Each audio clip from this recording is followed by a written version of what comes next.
Hi, I'm David Grusky, and I'd like to welcome you to our innovative online course on poverty and inequality in the United States. This is a very special moment in the history of our country, a moment in which there are growing concerns about the rise of income inequality, about the persistence of high rates of poverty, and about the possibility that social mobility is declining. The purpose of this course is to set the facts straight.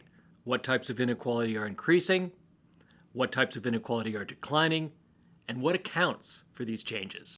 We'll talk more about the course subsequently, but before doing so, I'd like to introduce our co-teacher, Lindsay Owens, a sociologist and a former graduate student of mine at Stanford University. As David mentioned, income inequality is reaching unprecedented levels in the U.S., but sometimes it's hard for us to see all of that inequality. It's partially concealed from view because we live in a spatially segregated society. The poor live in poor neighborhoods with other poor people, the middle class in middle-class neighborhoods with other middle-class people, and the rich in rich neighborhoods with other rich people. Because we consort mainly with people like ourselves, we tend to think that there's much less inequality than there really is. We only see what prevails among the people we hang out with. It's useful then to lead off our course with a simple device for showing how much inequality there really is. We'll be doing so with the Inequality Parade, first introduced by the Dutch economist Jan Pen. This is a simulated parade in which every household in the US is represented by a person, with every person walking by in the order of their household's income.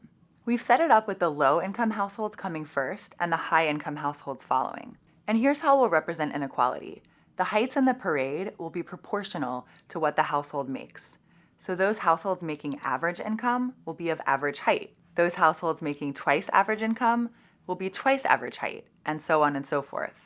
We'll be presenting total household income from the 2012 Current Population Survey. For top incomes, we'll draw on data from the Internal Revenue Service as presented in the World Top Incomes database. Because we want to get a quick sense of the full economy, let's suppose that all the households parade by the reviewing stand in a mere hour. But thanks to the miracle of fast forward, we'll actually get through the parade in just a few minutes. So here we go. As the parade begins, the marchers are of course very short. But here's what's surprising. They just keep on coming on and on. It quickly becomes clear that we're running a high poverty economy here. The first marker of interest is the marker for extreme poverty. So let's move to that marker now. By extreme poverty, we mean families living on $2 per person per day, which is the classic definition used to characterize poverty in less developed countries. Although some people think we only find such extreme poverty in Latin America, in Asia, in Africa, in fact, Luke Schaefer and Kathy Eden have recently shown that that's not the case, that we find extreme poverty of that sort right here in the US. And indeed, our simulation took a full minute and a half just to get to the marker for extreme poverty. I should mention that we've used here the threshold for extreme poverty for a household of 4, which equals an annual income of about $2,900. To be sure, not all of our households beneath this particular threshold are in extreme poverty, because some of them have fewer than 4 household members. But it's nonetheless a pretty useful benchmark of dire circumstances. Okay, we're just going too slow. It's a really big country, so let's get the parade moving again. I'll fast forward to the next marker for deep poverty, a term that social scientists use to refer to incomes at half the official poverty measure. We'll stop the parade at the income threshold for deep poverty. This translates into about an annual income of $11,700 for a family of 4. It took us a full 5.5 minutes to get here. That's a lot of families in pretty dire economic circumstances. Again, you should bear in mind that this is the threshold for a family of 4. Many of the households who've passed the reviewing stand have fewer than 4 members and therefore may not be in deep poverty. Really nice job, but now you're slowing us down. We haven't even gotten to the official poverty line yet. And that's indeed our next stop, but we have a way to go. It's again hard not to be struck by the sheer amount of poverty in the US. In fact, because there's just so much poverty in the US, I'm going to have to fast forward to the threshold for a family of 4, which is about $23,500. So here we are. The adults in official poverty are typically working very hard, sometimes even in 2 or more jobs. But even so, they're not getting as many hours as they'd like, and moreover, often they're working in minimum wage jobs, and that translates into poverty. Let's start the parade moving again. We're finally moving out of the land of poverty and into the middle class. Because the middle class in the US is still large, albeit gradually shrinking, the heights are increasing only slowly now. So let's next fast forward to the time point at which half of the marchers have passed by. Now, if half the marchers have passed by, they should finally be nearing my height, 5'11", which is only slightly above average. But as you see here, they're only 4 feet tall. Why? Because the income distribution is right skewed, which means that more of the income goes to the rich and there's less for the rest of us. That's why our marchers are still short, even at the midpoint of the parade. It's time to move on. I'd like to get to people of Lindsay stature. So let's fast forward now to the top 10% of household incomes, where it gets pretty exciting.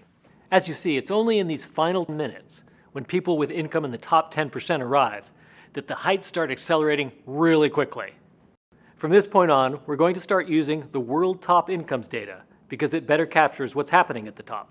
At the 90th percentile, households are making about $114,000, which moves us into the zone of professionals and managers.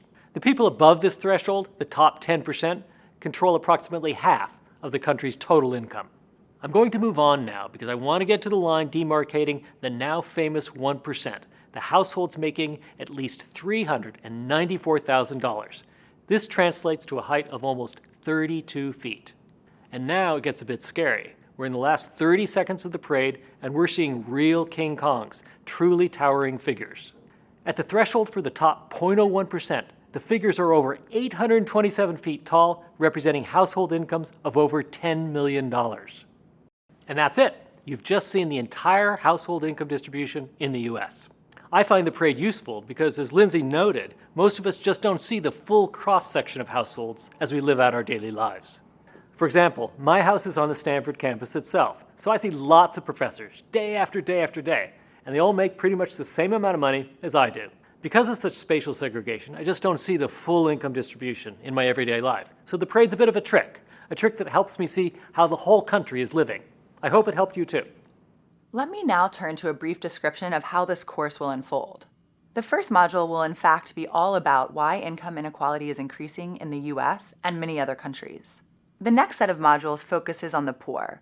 We'll talk about what it's like to be poor, what causes poverty, and what can be done to reduce it.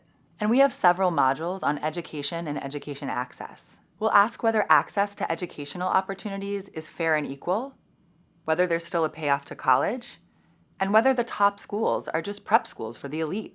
We additionally have a module on social mobility. It's long been argued that what makes this country great is that even if you're born in poverty, you have a real shot at getting into the middle class, maybe even the 1%. But is that true? We'll also have a set of modules talking about how different groups are distributed across the income distribution. We'll ask which groups get good jobs and which groups are at the top and bottom of the income distribution. Do women still earn a lot less than men? And what about African Americans, Asians, and Latinas? How are they faring? So you might think that this is a standard issue online course. It's not. We'd like to think it's a pretty innovative offering.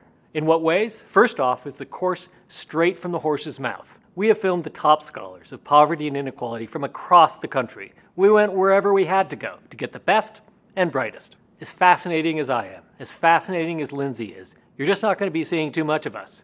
We're going to let the experts do the talking. They'll be presenting the puzzle that informed their research, what they learned from their research, and how their research changed our understanding of poverty and inequality. The second innovation. This is a truly interdisciplinary course. It's high time to move beyond those artificial academic boundaries, so you'll be hearing from economists, from sociologists, from political scientists, and from psychologists, whomever is the expert at hand. Third, this course is all about the science of poverty and inequality. There's no moralizing here, there's no advocacy here, there's no admonishing you to care more. It's just the facts. Now, to be sure, some people feel passionately about the facts, so inevitably their values will creep in. But it's our goal to focus on nothing but the facts. If we fail, and sometimes we will, you should call us on it. Fourth, each video is short, a mere 5 minutes or so. We designed it that way because the research on online courses says if you go too long, the attention will flag. And finally, the videos and readings are nicely integrated. Each video is paired with readings, often by the very people who were filmed. So let's get to it. The first module is about the rise of income inequality and what accounts for it. Please join us.